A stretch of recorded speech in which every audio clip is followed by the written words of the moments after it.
Hello guys, കാവടി തുള്ളി പോകുന്നത് ഇടത്തേക്കൊന്നും ആലോചിക്കണ്ട. വൈകുന്നേരം ആകുമ്പോഴത്തേക്ക് വിശപ്പിൻ്റെ വിളി വന്നു. പിന്നെ ഒന്നും നോക്കില്ല, നേരെ വിട്ടു പുതുമ റെസ്റ്റോറൻറ്റിലേക്ക്. ആടെയില്ല ചേട്ടൻ, എന്ത് വേണ്ടിയെന്ന് ചോദിക്കുമ്പോഴത്തേക്ക് സെക്കൻഡുകൾക്കുള്ളിൽ തന്നെ ഞാൻ പറഞ്ഞു, ചേട്ടാ ഒരു പ്ലേറ്റ് ഷവർമാന്ന്. ഒന്നേ വാങ്ങിയിട്ട് വൈശാട്ടൻ തിന്നിട്ട് വന്നതുകൊണ്ട് വേണ്ടാന്ന് പറഞ്ഞു. അതുകൊണ്ട് ഞാൻ ഒന്നിലൊതുക്കി. വൈകുന്നേരം ഇൻസ്റ്റയിൽ ഒരു റീല് കണ്ടിട്ട് വന്നതാണ്. ഒരു ലോഡ് സാധനം തിന്നിട്ട് ഉമ്മ നിർബന്ധിച്ചുകൊണ്ട് ഞാൻ എത്രയേ തിന്നിട്ടില്ലെന്ന് പറയുന്നത്. ആ ഒരു വീഡിയോ കണ്ടിട്ട് ഇറങ്ങിയതാണ്. അത്രയൊന്നും ഇല്ലെങ്കിലും എന്നെക്കൊണ്ട് പറ്റുന്നത് ഞാൻ തിന്നു. അങ്ങനെ ഷവർമ്മ എത്തി. ആ ഷവർമ്മ എത്തിയിട്ടില്ലേ, ഷവർമ്മ സോസിലും മയോണൈസിലും കൂട്ടി അടിക്കുന്ന എന്തൊരു ഫീല്. മുമ്പൊന്നും എനിക്ക് ഈ ഷവർമ്മ എന്ന് പറഞ്ഞ സാധനം കണ്ണിന് കണ്ടുകൂടാ. ഇപ്പം അതെൻ്റെ ഫേവറേറ്റ് ആയിട്ട് മാറി. എപ്പോഴൊന്നും ഇല്ലെങ്കിലും എപ്പോഴെങ്കിലും ഇടയ്ക്ക് തിന്നും. പക്ഷെ ചിഞ്ചിലിനെ കൂട്ടിയില്ല കേട്ടോ. ആ സമയത്തൊന്നും ഷവർമ്മ ഇതുവരെ ചിഞ്ചിലിന് അങ്ങനെ കൊടുത്തിട്ടില്ല.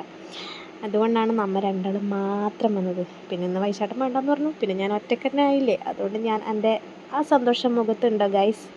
പിന്നെ നിങ്ങളൊരു ഷവർമ്മ ലവറാണെങ്കിൽ കമൻറ്റ് ബിലോ.